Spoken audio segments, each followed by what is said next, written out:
The Galactic Council chambers fell silent as the human representatives stood before the assembled delegates. Ambassador Tom Wilson was unremarkable by human standards. Average height, brown hair peppered with gray, and the weathered face of someone who had seen too much. Yet to the aliens gathered in the Grand Hall, he radiated an unsettling presence. The human delegation thanks the Council for this audience. Tom began, his voice calm yet firm. We come with a single warning. Seize all expeditions into Sector 17 immediately. Murmurs rippled through the chamber.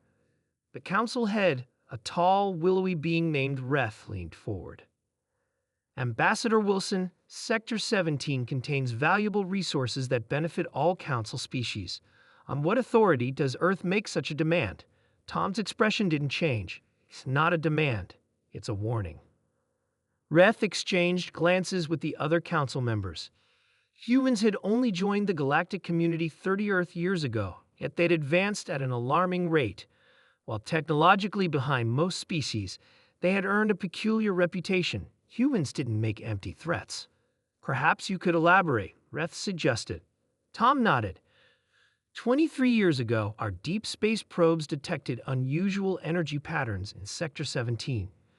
We sent a research vessel, the ESS Discovery, to investigate. He paused, looking each council member in the eye. Only 3 crew members returned. What they discovered changed our understanding of the universe. The Meridian representative, Admiral Dox, scoffed. The Meridian Empire has surveyed 87% of Sector 17. We found nothing unusual except rich mineral deposits. Have your survey ships reported communication disruptions? Crew experiencing unusual dreams? Equipment malfunctions that repair themselves without explanation? Tom asked. Doc's expression faltered.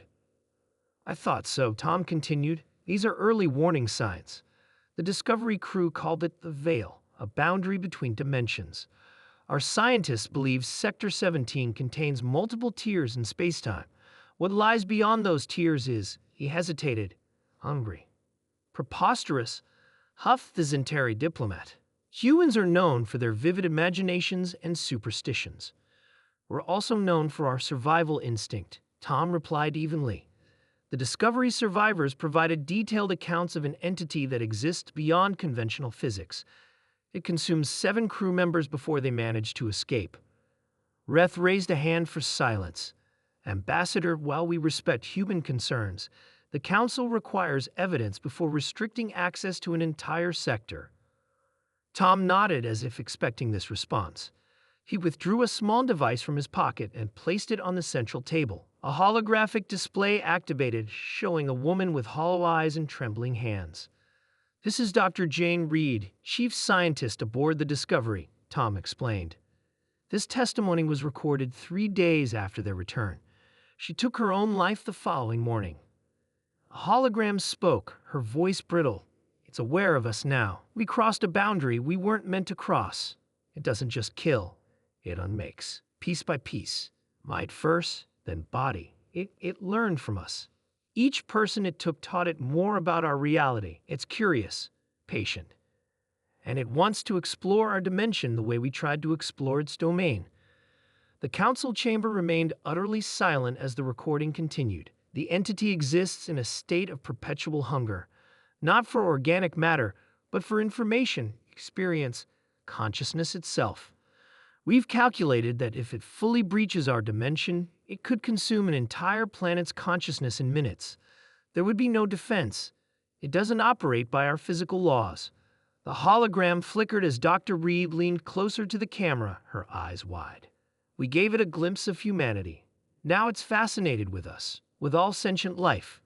Don't let our mistake doom the galaxy. The recording ended. Tom looked around the chamber at the stunned faces. Humanity has established a quarantine perimeter around the largest tiers we've identified. We monitor the Veil constantly, but we lack the resources to secure the entire sector. Reth's voice was subdued when he finally spoke.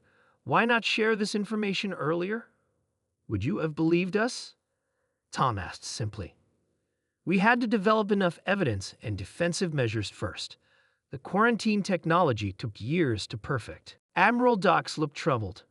The mining outpost, we established last cycle. Lost contact 6 days ago. Tom finished for him. We detected a veiled breach in that exact location yesterday. I'm sorry.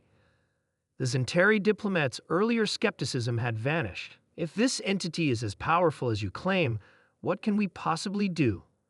Together? A great deal, Tom replied.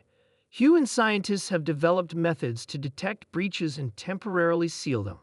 We can share this technology, but every expedition that ventures too close gives this entity more chances to learn, adapt, and eventually break through completely. Ref conferred quietly with the other council members before addressing Tom again. The council will vote immediately on establishing a joint quarantine of Sector 17. In the meantime, all member species are advised to cease operations in that region. Tom nodded gratefully. Earth thanks you for your wisdom. Our scientists are prepared to begin sharing quarantine technology immediately. As the emergency session disbanded, Reth approached Tom privately. There's something you're not telling us, isn't there, Ambassador? Tom hesitated before answering.